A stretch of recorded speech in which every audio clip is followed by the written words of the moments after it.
विदुर धर्मात्मा है। तब भगवान ने कहा चाचा आप यहां से चले जाइए, आप यात्रा कीजिए, आप युद्ध करें ये ठीक नहीं है। दुर्योधन ने भी अपमान किया, अरे जिस थाली में खाया उसी में थूकते हैं। अपमान किया है, वो अच्छा बोल रहे थे। कई बार अच्छा बोलने वाला व्यक्ति भी हमको शत्रु लगता है। क्यों? शत्रु कौन है मुझे बताइए, कौन किसका शत्रु है? हमारी अगर बात न माने, हमारे अनुसार न चले तो वो हमारा शत्रु है। यही शत्रु की परिभाषा है। अच्छे के लिए बुरा शत्रु है, बुरे के लिए अच्छा शत्रु है। हमारे अनुकूल होना चाहिए तो बड़ा अच्छा है। इसलिए धर्मात्माओं को एक होता है कि भले आपको मेरा साथ नहीं देना, कोई बात नहीं, सारा परिवार हम छोड़ देंगे, लेकिन हम धर्म नहीं छोड़ सकते। ये संतों का होता है, हम धर्म नहीं छोड़ेंगे। सूरदास जी महाराज जब छोटे थे, अंधे थे, छोटा सा बच्चा। अब ये संसार में ऐसा होता है कि बस अपने पुत्र से, अपनी कन्या से, अपने परिवार से किसी को फायदा हो रहा ना तो अच्छा लगता है। अरे हमारी बेटी, हमारा बेटा, हमारे पिता, हमारी पत्नी, अच्छा लगता है। अब वो अगर हमारा कोई काम का ना होना तो लगता है बस ये चला ही जाए बस घर से। अब सूरदास जी महाराज अंधे थे, किसी काम की नहीं, तो उनके पिता उनको बार बार अवहेलना करते, उनका अपमान करते। लेकिन उनमें एक दैवी शक्ति थी, वो आंख बंद करके भी कुछ भी बोल देते तो वो सत्य हो जाता है कि महाराज जी हमारी गाय खो गई, कहाँ है? तो वो बोलते तो गाय वहीं पर मिलती। तो एक बार उनके पिताजी ने कहा, अरे सारे लोगों को बड़ा बोलता है, आज घर में मेरे 2 सिक्के नहीं दिख रहे हैं सोने के, पता नहीं कहाँ चले गए, मूर्ख कहीं का। अरे तेरा पैर अच्छा नहीं है, अब शकुनी है तू। अनेक अपशब्द तो बोलने लगे। सबको बताता है, बता मुझे कि मेरे सिक्के कहाँ हैं। तो सूरदास जी ने कहा, बाबा मैं आपको बोल सकता हूं, लेकिन उसके पश्चात मैं घर में नहीं रहूंगा। सोचिए, पुत्र अपने पिता से कह रहा है मैं घर में नहीं रहूंगा। बेटा, पिता ने कहा चले जाओ। अरे अंधा, लंगड़ा, लूला, न कमाने वाला परिवार का व्यक्ति किसी को पसंद नहीं आता। कमाने वाला चाहिए, हमको ऐसा बोलने वाला चाहिए कि बस ये मेरा है। क्यों? उसका नाम हो, उसका संपत्ति हो तो वो हमको अच्छा लगता है। अब नहीं हो तो वही हमको शत्रु लगता है, वो हमको अच्छा नहीं लगता, वो हमको अपशकुनी लगता है। ये संसार का नियम है। कोई किसी से प्रेम नहीं करता। व्यक्ति प्रेम करता है हमारे धन से, हमारे तन से। जब तक इस तन से लोगों की स्वार्थ पूर्ति होती है तब तक परिवार प्रेम करेगा। लेकिन एक बार व्यक्ति बूढ़ा हो जाए, लंगड़ा हो जाए, लूला हो जाए, पैसा कमाना छोड़ दे, तो वो व्यक्ति भी भगवान को प्रार्थना करता है, भगवान इसको। ये जीवन की सत्यता है। तब भगवान ने कहा, विदुर जी आप महात्मा हैं, आपके ही कारण इस वंश का रक्षण हो रहा है, आप यहां से चले जाए, आप तीर्थ यात्रा करें। हमारे शास्त्रों में नियम है कि सभी को जीवन में 4 धाम की यात्रा करनी चाहिए, 12 ज्योतिर्लिंगों का दर्शन करना चाहिए। सदैव बार बार समय निकाल करके भगवान के दर्शन को हमें जाना चाहिए। 2 मिनट नाम संकीर्तन करके हम आगे बढ़ेंगे। राधा राधा कृष्ण राधा, राधा राधा कृष्ण राधा, राधा राधा कृष्ण राधा, राधा कृष्ण राधा। दोनों हाथ ताली बजाकर।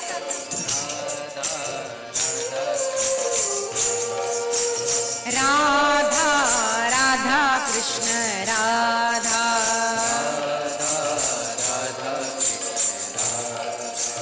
राधा राधा कृष्ण राधा, राधा कृष्ण राधा, राधा राधा कृष्ण राधा, राधा कृष्ण राधा, राधा राधा कृष्ण राधा, राधा कृष्ण राधा, राधा राधा कृष्ण राधा राधा कृष्ण राधा राधा राधा राधा राधा राधा राधा राधा राधा राधा कृष्ण राधा राधा कृष्ण राधा राधा राधा कृष्ण राधा राधा कृष्ण राधा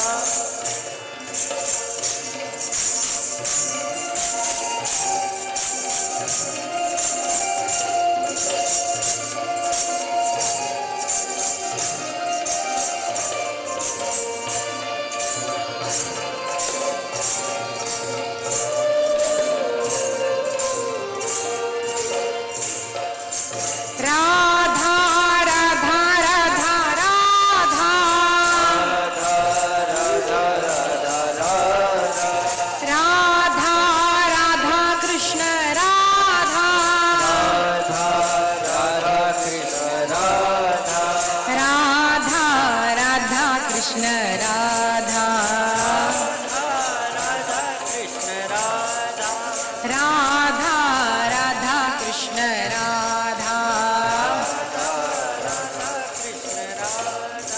राधा कृष्ण कृष्ण राधा कृष्ण कृष्ण राधा राधा राधा कृष्ण राधा राधा कृष्ण राधा राधा राधा कृष्ण राधा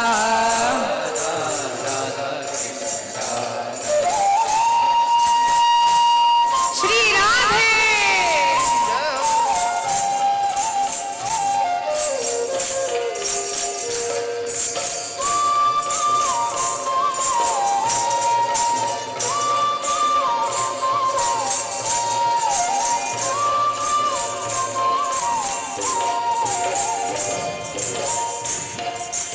राधा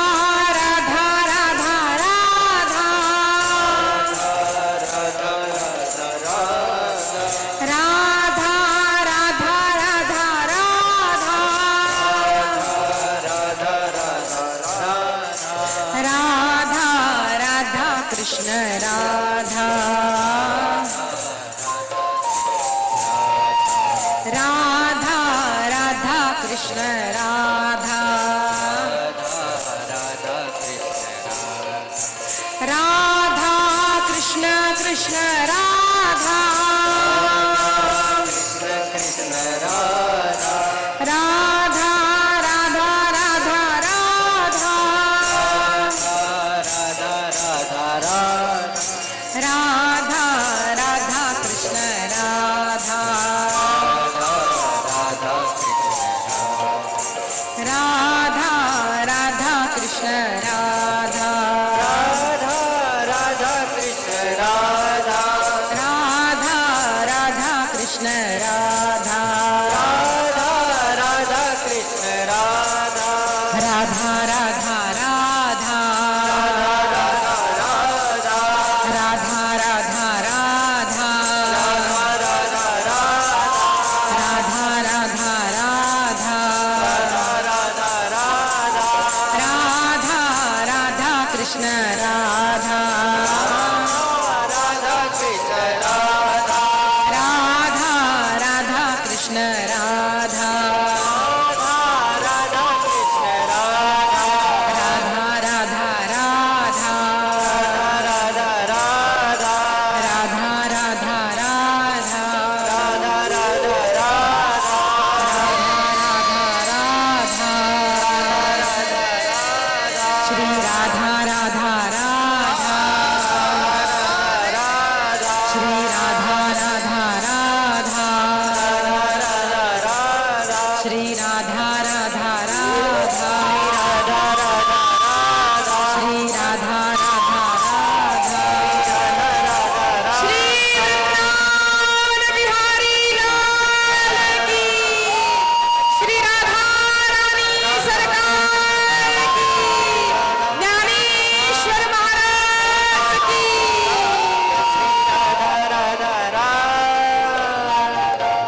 और भगवान ने कहा, चाचा विदुर जी आप धाम यात्रा करने चले जाए।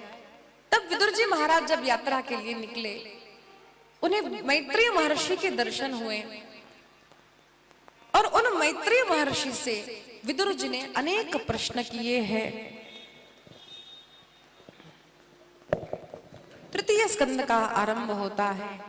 एवमेतत्पुरा पृष्टो मैत्रेयो भगवान् किल क्षत्रावनं प्रविष्टेन त्यक्त्वा स्वगृहमृद्धिमत् यद्वा अयं मन्त्रकृद्वो भगवान् अखिलेश्वरः पौखेन्द्रगृहं हित्वा प्रविवेशात्मसात्कृतम्।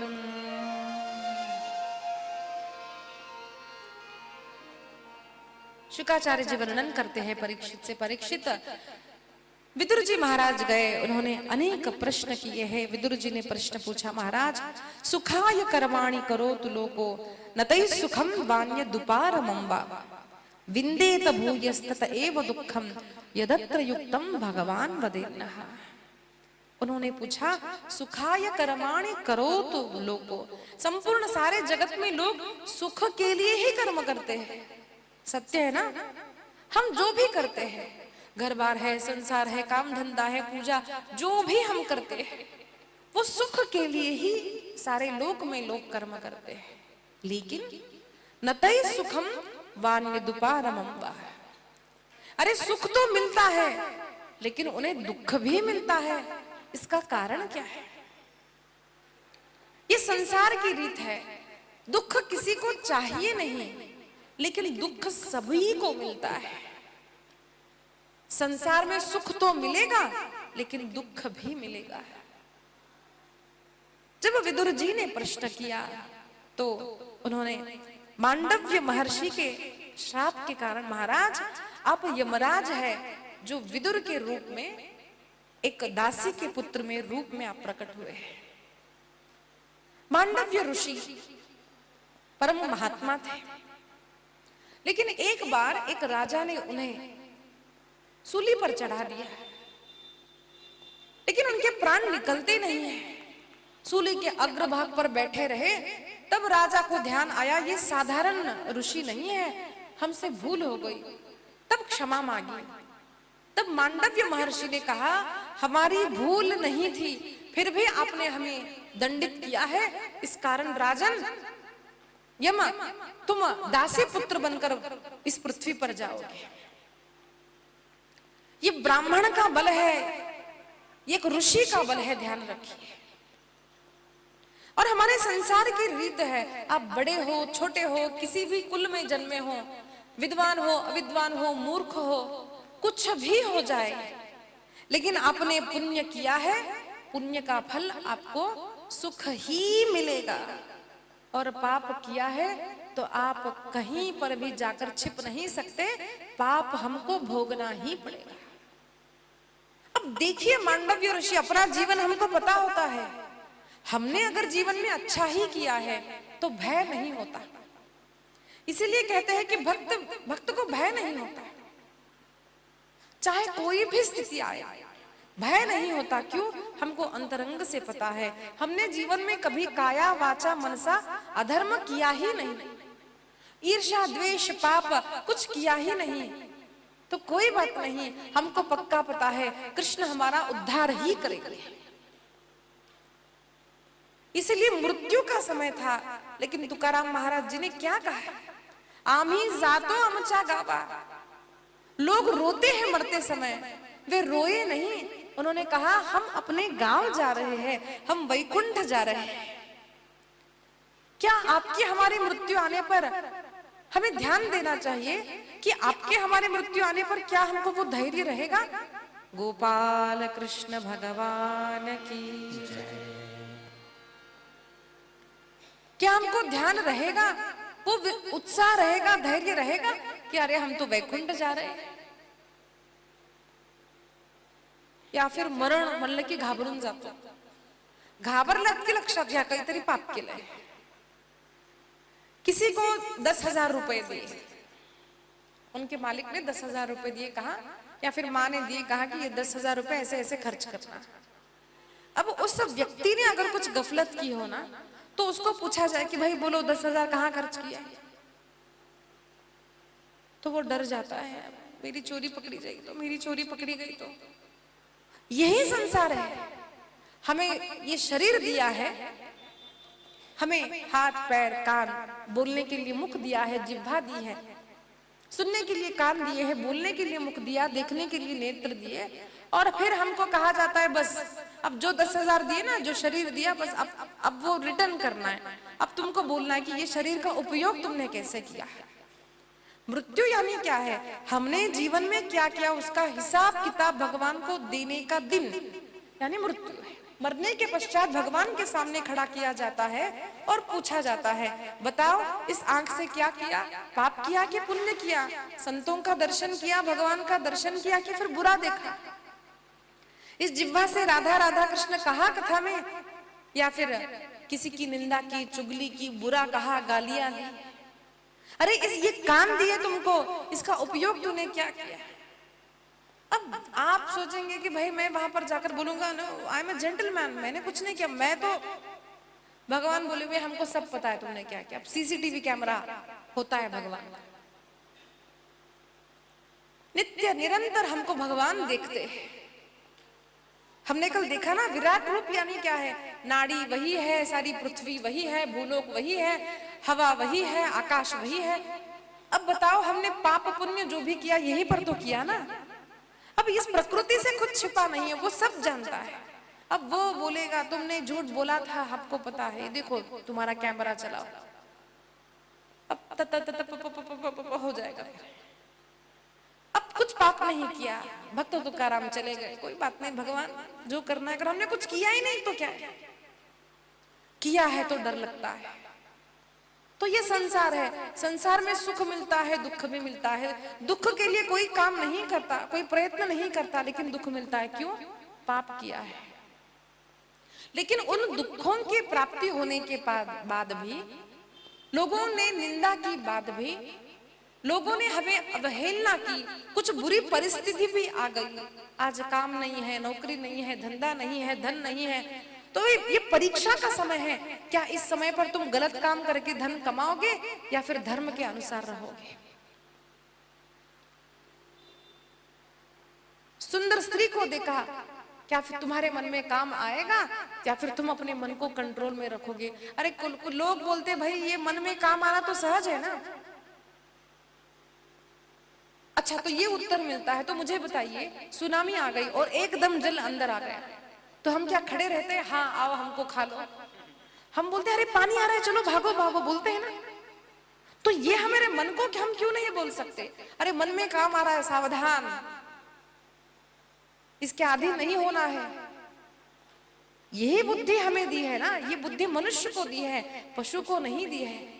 अरे कुत्ता तो कुतिया के साथ रास्ते पर भी कुछ करता है, ये एक मर्यादा मनुष्य को समझ आती है कि मैं मनुष्य हूँ, ये मेरी स्त्री है, ये पर स्त्री है, ये मेरा धन है, ये पर धन है। उस बुद्धि का उपयोग करोगे तो मनुष्य है, उपयोग नहीं किया तो फिर हम क्या है? तो जब जीवन में पुण्य ही होता है तो भय नहीं होता, दुख आने पर भी भय नहीं होता है। विदुर जी ने प्रश्न किया तो उन्होंने कहा मांडव्य ऋषि का शाप हुआ। ऋषि ने शाप दिया, क्यों? पता है हमने कोई भूल नहीं की है, और ये संसार की रीत है, यही कर्म योग है, जो करोगे वही पाओगे। अच्छा अन्नदान किया, अन्नदान करना है, अच्छा दो जो तुम खाते हो। वस्त्रदान करना है, जो तुम पहनते हो ऐसे उत्तम वस्त्र प्रदान करो, किसी को भी देना है। किसी गरीब को खिलाना है, अच्छा खिलाओ।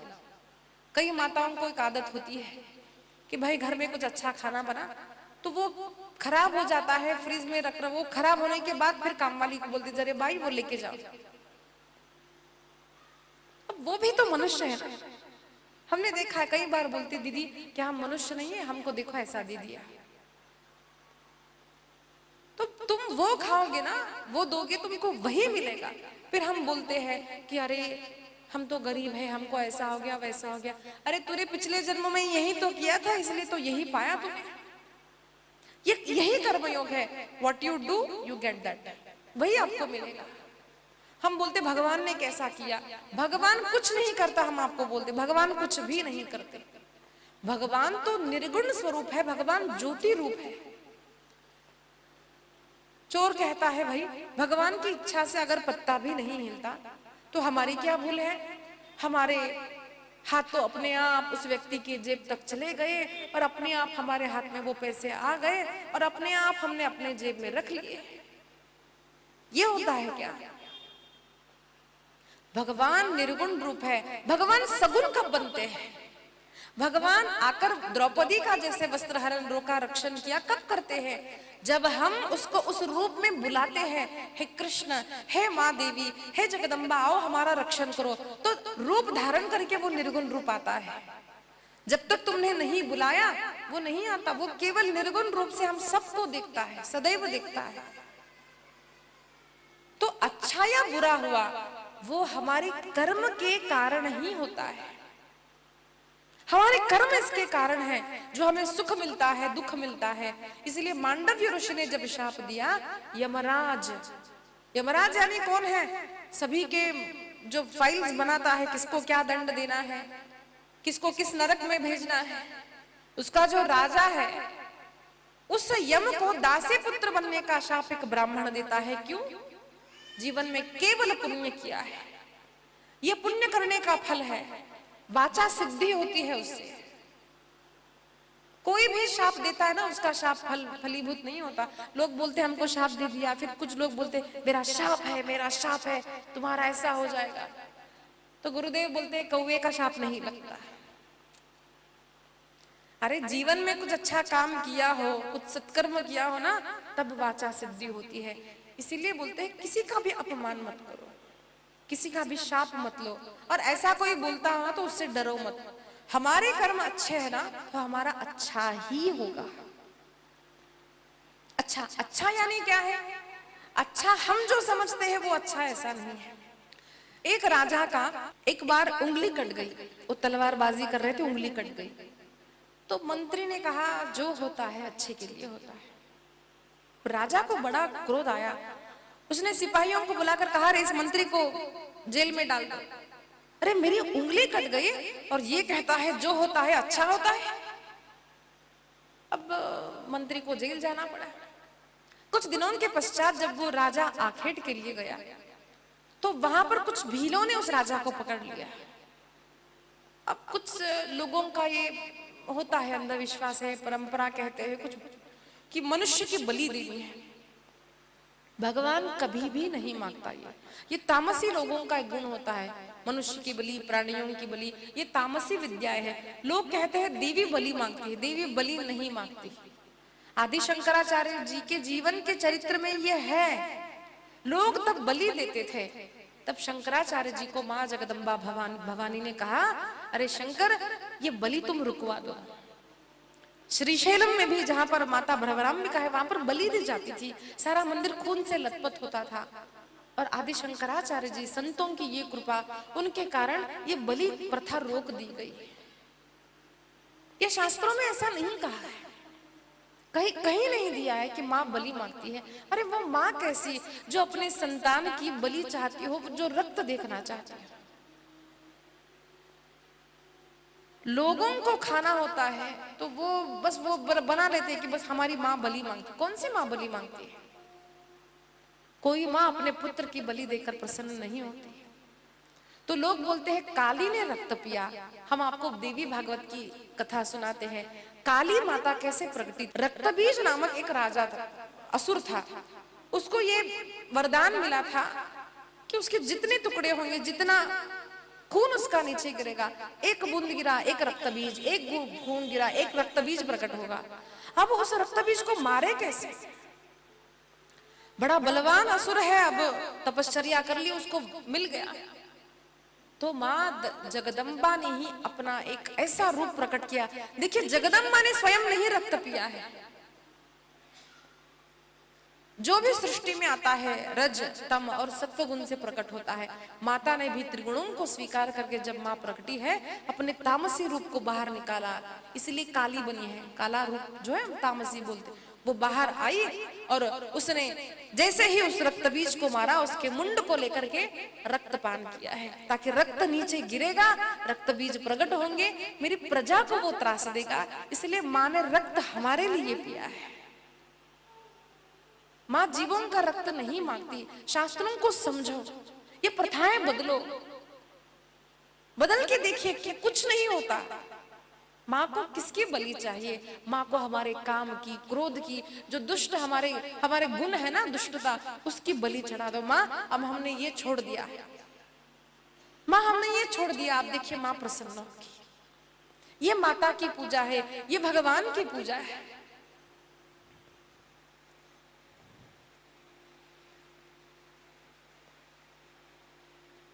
शुक्राचार्य महाराज वर्णन करते हैं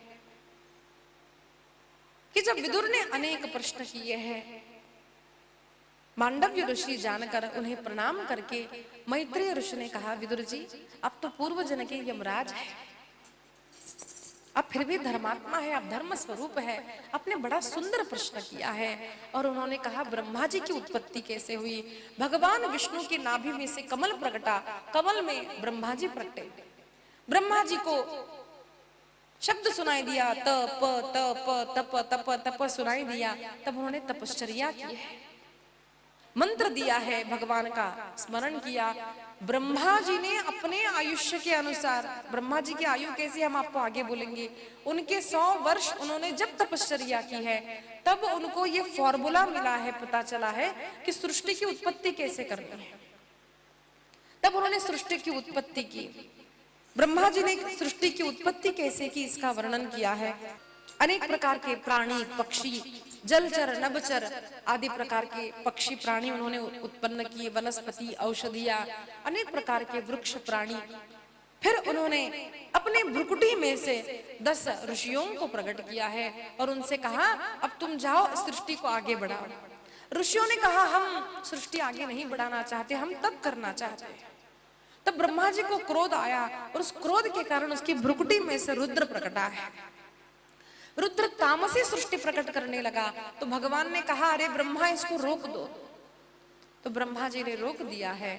उसके पश्चात फिर ब्रह्मा जी ने जब तपश्चर्या की है, तब ब्रह्मा के शरीर में से एक ही समय एक भाग से मनु और एक भाग से शतरूपा, एक ही बार एक स्त्री और एक पुरुष प्रकटे हैं।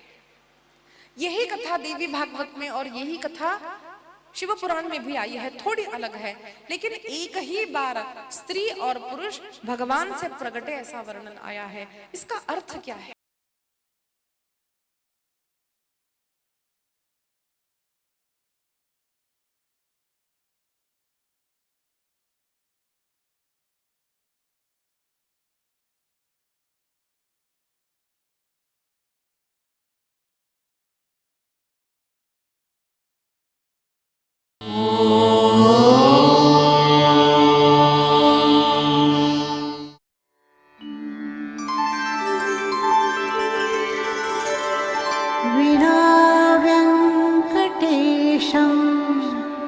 ननाथो ननाथः सदा वेङ्कटेशं स्मरामि स्मरामि। हरे वेङ्कटेश प्रसीद प्रसीद। प्रियं वेङ्कटेश प्रयच्छ प्रयच्छ।